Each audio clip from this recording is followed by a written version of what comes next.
નમસ્કાર, આપ જોઈ રહ્યા છો નેશન પ્લસ ન્યૂઝ. હું છું આપની સાથે વિભીક્ષા પરમાર. છોટાઉદેપુર જિલ્લામાં પડેલા ભારે વરસાદને પગલે નસવાડીમાંથી પસાર થતી અશ્વિન નદીમાં ભયાનક ઘોડાપૂર આવ્યું છે. નદીના ધસમસતા પ્રવાહ વચ્ચે દરગાહ અને મંદિર નજીક વાલપુર ગામનો એક યુવક ફસાઈ જતા અફરાતફરીનો માહોલ સર્જાયો હતો.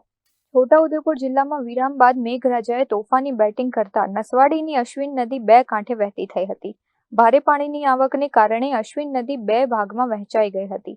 નદીના એક ભાગ તરફ આવેલા મંદિર અને દરગાહના દર્શનાર્થે ગયેલો વાલપુર ગામનો યુવક અચાનક પાણીનું સ્તર વધી જતા સામેના કિનારે ફસાઈ ગયો હતો.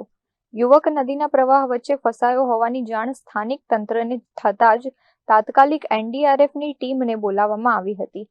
એનડીઆરએફની ટીમે ઘટના સ્થળે પહોંચીને પૂરના ધસમસતા વહાણ વચ્ચે બોટ અને દોરડાની મદદથી દિલધડક રેસ્ક્યુ ઓપરેશન હાથ ધર્યું હતું અને યુવકને સહી સલામત બહાર કાઢ્યો હતો. એનડીઆરએફની સમય સૂચકતા અને ઝડપી કામગીરીને કારણે એક નિર્દોષ યુવકનો જીવ બચી ગયો છે. हमारी टीम अभी छोटाउदेपुर में डिप्लॉयमेंट है। आगामी मानसून को देखते हुए यहाँ के कलेक्टर महोदय के द्वारा हमें बताया गया नसवाड़ी गांव में एक व्यक्ति फंसा हुआ है, उसको तुरंत रेस्क्यू करने की जरूरत है। तो हमारी टीम बूंदी से तुरंत नसवाड़ी के लिए मार्च कर रही, जो करीबन 30 किलोमीटर दूरी पे है। और यहाँ पे आके हमने देखा कि व्यक्ति नदी के बहाव में फंसा हुआ है और उसको रेस्क्यू करने के लिए हमने तुरंत कार्रवाई शुरू की। हमने अपनी बोट और ओबीएम और लाइफ जैकेट इस्तेमाल करते हुए उसके पास पहुँच स्थापित की और उसके वहाँ सही सलामत रेस्क्यू किया।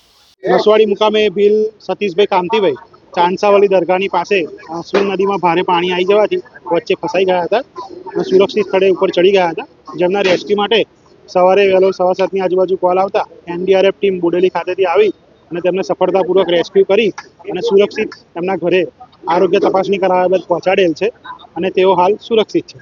અત્રે ઉલ્લેખનીય છે કે હાલ હવામાન વિભાગ દ્વારા ભારે વરસાદની આગાહી કરવામાં આવી છે, જેને લઈને વહીવટી તંત્ર દ્વારા નદી નાળા બે કાંઠે વહેતા હોય ત્યારે નાગરિકોને પણ જોખમી વિસ્તારમાં ન જવા તંત્ર દ્વારા ખાસ વિનંતી કરવામાં આવી છે.